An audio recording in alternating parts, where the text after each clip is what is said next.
Hello दोस्तों, तो जैसा कि हमने पिछले एपिसोड में देखा था कि कैसे शिनोबु ने अपनी पूरी ताकत लगाकर डोमा की गर्दन में अपनी तलवार घुसा दी थी।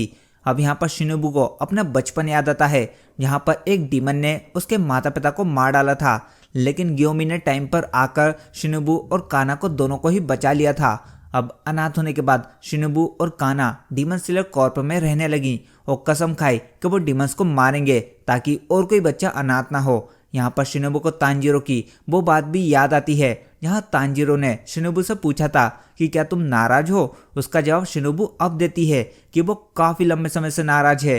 अपने माता पिता की मौत, अपनी बहन की मौत और अपनी सारी बहनों को याद करती है कि कैसे उन सबके परिवार भी मारे गए। साथ ही वो सबसे ज्यादा नाराज इस बात से होती है कि डोमा पर उसके जहर का कोई भी असर नहीं हो रहा। अब यहाँ पर शिनोबु बहुत ही कमजोर हो जाती है और उसकी तलवार डोमा की गर्दन से निकल जाती है और डोमा मौके का फायदा उठा फाइनली शिनोबु को अपने अंदर मिलाने लगता है और ताना मारते हुए कहता है कि तुम अपनी बड़ी बहन काना से बहुत ही कमजोर निकली, और उससे अपनी आखिरी ख्वाहिश पूछता है, जिस पर शिनोबु बस इतना कहती है, भाड़ में जाओ तुम। तभी वहां पर कनाव आ जाती है और वो शिनोबु को इस हालत में देखकर सीधा डोमा पर अटैक करती है, पर डोमा आसानी से डॉज कर जाता है और कहता है, मुझे बिल्कुल भी पसंद नहीं है जब मैं किसी को ऑब्जर्व करूं तो कोई मुझे परेशान करे। लेकिन डोमा यहाँ पर खुश भी होता है कि आज रात एक और खूबसूरत लड़की उसे खाने को मिलेगी। दूसरी ओर हम जेनेसु को देखते हैं, जो कि एक आवाज का पीछा करते हुए एक जगह पर पहुंचता है और कहता है, मुझे पता है तुम यहीं पर ही हो, बाहर आ जाओ। और फिर हम देखते हैं काइगाकू को, जो कि अब अपर मून 6 बन चुका है ग्योतारो और डाकी के मरने के बाद। वहीं इन्फिनिटी कैसल के किसी कोने में हम तांजीरो और ग्यू को भागता हुआ देखते हैं, जहां नाकी में तांजीरो को ग्यू से अलग करने की पूरी कोशिश कर रही होती है। तांजीरो यही सोच रहा होता है कि तमायो ज़्यादा समय तक मुजान को नहीं रोक पाएगी और हमें ये पता नहीं चल पा रहा कि मुजान है कहाँ पर। तभी एक कासुकाई कौवा सभी को ये बताता है कि शिनोबु अब नहीं रही। अपर मून 2 डोमा से लड़ते हुए वो मारी गई। ये सुनकर तांजीरो की आंखों में आंसू आ जाते हैं कि तभी ग्यू को उस कौवे की गर्दन में एक कागज दिखता है। ये कागज के टुकड़े यूशिरो बनाता है अपने डीमन ब्लड आर्ट से, जिसे लगाने के बाद कोई भी इनविजिबल हो जाता है।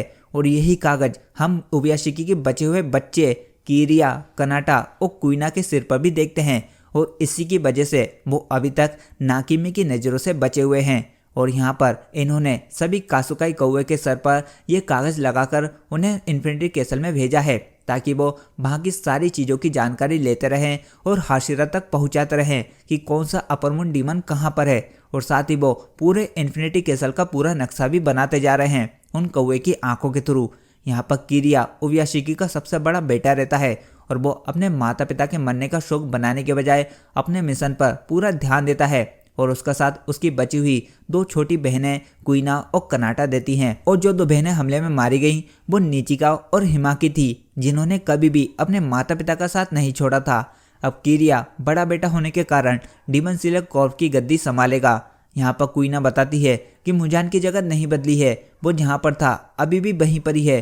जैसे किरिया सभी हाशिरा को उत्तर की ओर जाने को कहता है, और कुइना सभी हाशिरा को ये भी अपडेट करती है कि अभी फिलहाल में कनाव अपर मून 2 डोमा से फाइट कर रही है और जेनेसु अपर मून 6 काइगाकू से फाइट कर रहा है। यहाँ पर काइगाकू जेनेसु का मजाक उड़ाते हुए कहता है कि तुम बिल्कुल भी नहीं बदले, पहले जैसे ही कमजोर हो। क्या तुम एक हाशिरा बन गए या फिर तुम्हें अभी भी सिर्फ थंडर ब्रीदिंग की फर्स्ट फॉर्म ही आती है। जेनेसु बस काइगाकू से एक सवाल करता है कि तुम आखिर एक डीमन क्यों बन गए। तुम्हारा ऐसा करने की वजह से हमारे गुरु जिगोरो कुबिजिमा ने आत्महत्या कर ली है, वो भी बहुत ही दर्द के साथ, क्योंकि उनका एक स्टूडेंट जो कि थंडर ब्रीदिंग यूज़ करता है वो एक अपर मून बन गया।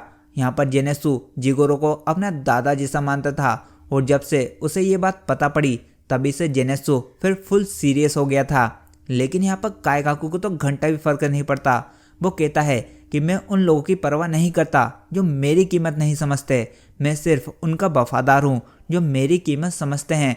वो कहता है कि उस बुड्ढे ने तुम्हें अपना उत्तराधिकारी चुना जो केवल एक ही फॉर्म जानता है, मुझे नहीं चुना, जबकि मैं थंडर ब्रीदिंग की सारी फॉर्म जानता हूँ।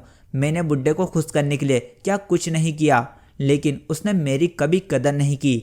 ये सुनकर जेनेसु बहुत ही डरावने तरीके से हंसते हुए कहता है कि मैं बस थंडर ब्रीदिंग की फर्स्ट फॉर्म यूज़ कर पाता हूँ, लेकिन तुम सारी फॉर्म जानते हो, पर फर्स्ट फॉर्म नहीं जानते हो, क्योंकि फर्स्ट फॉर्म तुम जैसे ना समझो कि बस की बात ही नहीं है। मेरे दादाजी भी सिर्फ फर्स्ट फॉर्म ही जानते थे, उसके बाद भी वो एक थंडर हासिरा बने। अब ये सुनकर काइगाकू को बहुत ही गुस्सा आता है और वो सीधा थंडर ब्रीदिंग की fourth form distant thunder use करता है, पर वो जेनेत्सु को छू भी नहीं पाता है और जेनेत्सु तो बिना कोई ब्रीदिंग टेक्निक यूज करे काइगाकू को कट मार देता है। वो कहता है उसे, हाँ तुम बहुत ही स्लो हो। काइगाकू यहाँ पर जेनेत्सु को देखकर अब समझ जाता है कि ये पहले जैसा नहीं रहा, ये बिल्कुल ही एक अलग इंसान बन चुका है। और इसी के साथ ये एपिसोड यहीं पर ही खत्म हो जाता है। सो दोस्तों, आई होप आपको ये एपिसोड पसंद आया होगा। अगर आप आगे के एपिसोड को मिस नहीं करना चाहते हो तो चैनल को अभी सब्सक्राइब कर बेल आइकन को ऑल पकड़ लो। साथ ही वीडियो को लाइक करने के साथ साथ अपने दोस्तों को भी जरूर शेयर कर दो।